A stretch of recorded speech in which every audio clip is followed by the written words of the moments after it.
Well, hello, hello, hello. Hi, everybody. This is Love with Power of the Tongue, and I'm going to allow a few people to come in. I just want to do a weekly recap with Power of the Tongue. This is actually my first live, and I'm very, very excited to be on YouTube. So let me just rewind a little bit. So I've actually been on YouTube for about 10 years. This is my first time ever going live, and I'm very excited to be able to come on and share with people who have been on the channel, people who have seen me perform, folks who are interested in all that I talk about in regards to the power of the tongue. So this is a space for me to be able to share and encourage individuals and just really talk about all things relative to this topic, which is very dear to me. So, I am a performance poet. I perform a one woman show that is strongly based in literature. In addition to that, I present workshops and seminars and keynotes on the life giving power of the tongue. So this week we covered so many topics. We talked about uh, how to get unstuck when you're talking to yourself a lot and you're kind of stuck in a rut and you're speaking negatively. How to get unstuck. We talked we spoke this week about how to stop criticizing, how to shut down an instigator. We did an apology challenge this week. And we also talked about you are your biggest cheerleader. You are your biggest cheerleader, right? We closed the week out with think before you speak. And as always, I will always continuously, every week, present the poem the power of the tongue.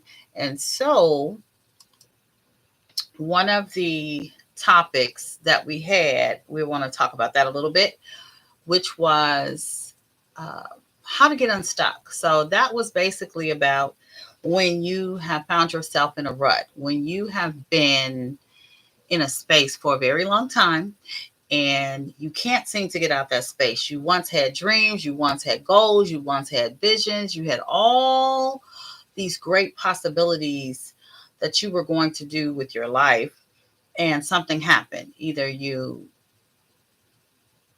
started a family, you could have had some financial challenges, you may have experienced some losses, maybe somebody passed away.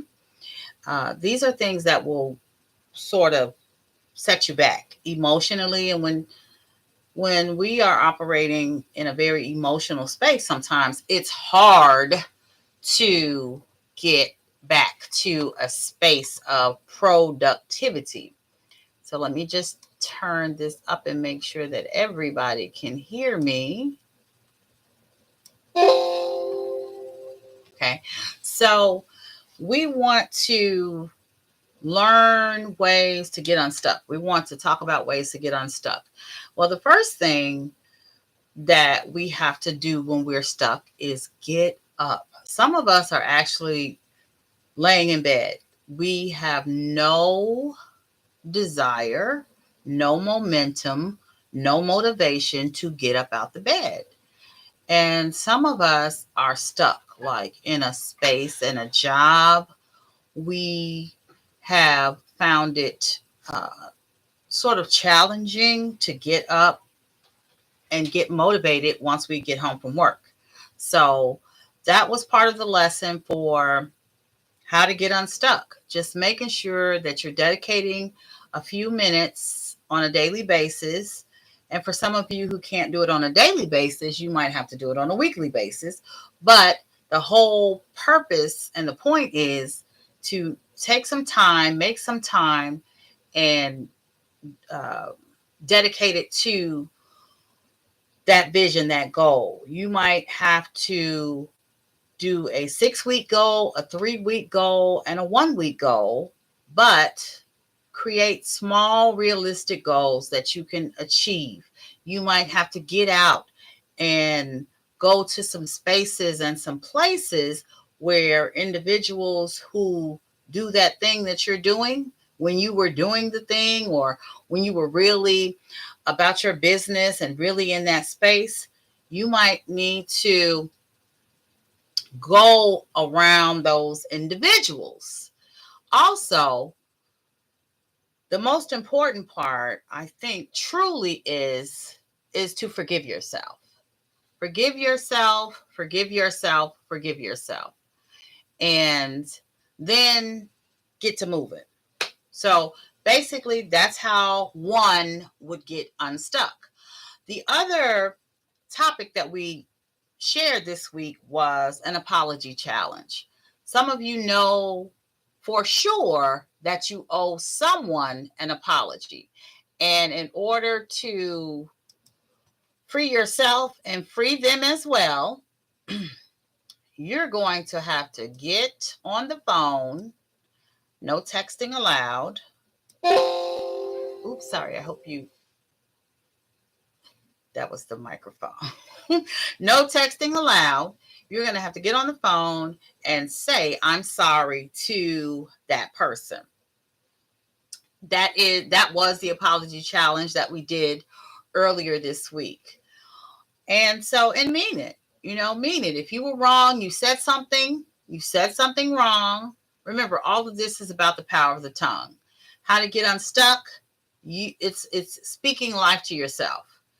An apology challenge is you made some mistakes with somebody by speaking to them in a very poor manner, by accusing them of something that you found out that they didn't do, and you wasn't able to put down your pride and apologize. Also, just knowing that you were incorrect in an assumption, you have to go back and apologize. So one of the other topics we spoke about was how to stop criticizing people. Now that one's kind of hard. That's kind of hard. But one of the things we found out that criticizing is rooted in poor self-esteem. Because why are you wasting your time minding someone else's business, criticizing someone for their decisions, for their choices? So that is one of the challenges that we are compelling ourselves to take when we find ourselves criticizing someone. The other topic that we spoke of was how to shut down an instigator. I liked that one because we talked about gossiping and we talked about the instigator. And so we learned that the gossiper was a person who just wanted something to talk about. They heard some news about someone else and they were willing to come and share something that maybe they found out. Maybe there was someone who had some situations going on in their home, or either at the job or in another space. And a gossiper, all they want is to make themselves feel better about themselves by running their mouths and talking about someone else. So we know that that's a little different from an instigator, because an instigator wants to evoke a reaction simply because they like the chaos that's involved. That's what an instigator does. And usually, which is different from a gossip, The instigator is usually operating off of something that's factual. So they may really know that they heard your employer talking to another employee about you. They may know that they heard someone speaking negatively about you in the break room. They may have found out some other information, but an instigator usually has some information that is factual, but their goal is to get a rise out of you. So you can storm away, go confront someone, and cause a big scene, a lot of chaos. That's what an instigator does. And so we learn to shut down both the gossip as well as the instigator by not engaging with them. Just be dry. Just be monotonous. Oh girl, I'm so busy trying to worry about my life and my husband, and I'm trying to keep my job. I'm trying to stay out the way. When you shut down an instigator and when you shut down a gossip, guess what happens? They're not going to keep coming back to you because you're not giving them the reaction that they want. That's what they want. So you shut that down if you truly don't want to be involved in the madness of non pretty power of the tongue. We are looking to be powerful with our words, powerful with our verbiage. We're looking to challenge ourselves to be more aware of the life-giving power of the tongue. So one of the other topics that we spoke about this week was you are your biggest cheerleader. So many times we may not feel like we're getting the support, especially when we go into like business for ourselves. We're self-employed. We have a lot of people on social media, the different platforms. And what are they saying? I can't even get my family to support me. Strangers will support me before my family and friends. Well, guess what? We have to keep it moving because we are our biggest support systems. We are our biggest cheerleaders, right? We have to find that strength within us on a daily basis and say, I got this. I can do this. I set this goal. God gave me the goal. And because God gave me a goal, I know that I can do it because He wouldn't have put it in my brain to think that it was something that I can achieve if He were not going to prepare me to achieve that goal. So I got this. I am my biggest cheerleader. Okay, so one of the last topics that we covered this week is speaking too quickly. And that's a person who we know jumps, right? They jump before they get a full assessment of the situation. They speak before they think. They will interrupt someone as a story is being told or a point is being made. They will interrupt someone and not even know the full story. They don't even know what the whole conversation is. You also have people who speak too quickly. They'll make promises before they know they can fulfill a promise. How about that? You done volunteered to help somebody move and you don't even know if you're free that weekend. That's speaking too quickly. Also, speaking too quickly is when you hear about a situation or you come into a situation and guess what you do? You jump on somebody. You've been mean, you've been nasty, you've been horrible with this tongue, right? You speaking death and not life over a person and in a person's life. And so many times we know that when we have situations like that, those are people who got some stuff going on. So you have people who are afraid of failure. You have people who are afraid of being perceived as incompetent. That happens. You have people who are people pleasers. So they just jump and say yes before they even know that they can truly accomplish something or provide something or do something. And then you have people who are projectors, or they are operating off of an emotional trigger. So instead of dealing with the situation in the present, they're responding in the present, but they're operating out of a space from pain 5 years ago, 10 years ago, 15 years ago. They haven't even been able to sort that out. And so that's why you can have a situation where you're addressing something with someone and they just snap out and jab out on you, and you're like, what? I didn't even say anything. I was just telling you this.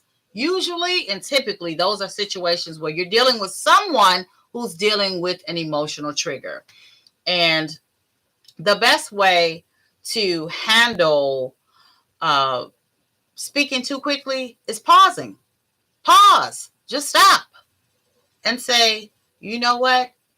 Let me get back to you in a day or so.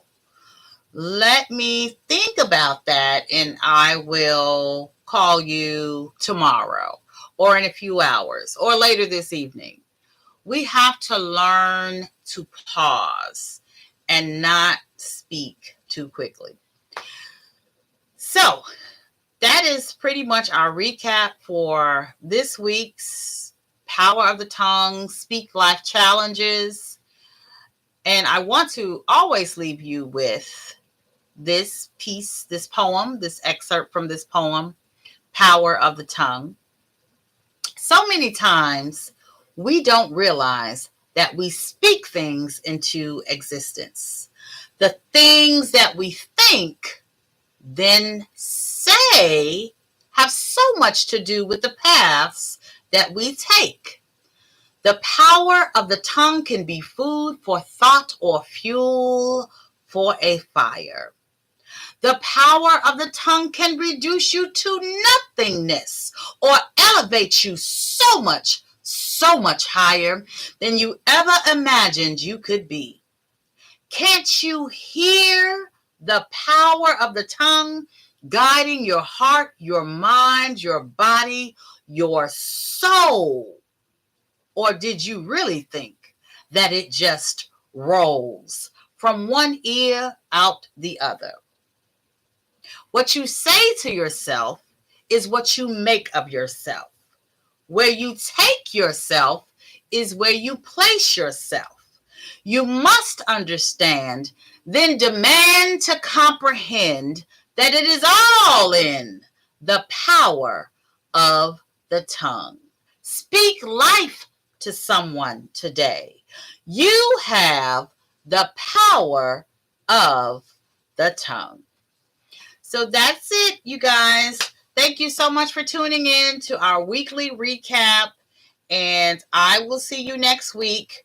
But remember, like and subscribe. If this resonated with you at all, if you felt like you heard something that helped you, share it with someone else. But definitely tune back in, and every single day there is a Speak Life challenge. They're shorts. I do shorts every day. So see you next week, and thank you so much for tuning in. Bye. See you next time.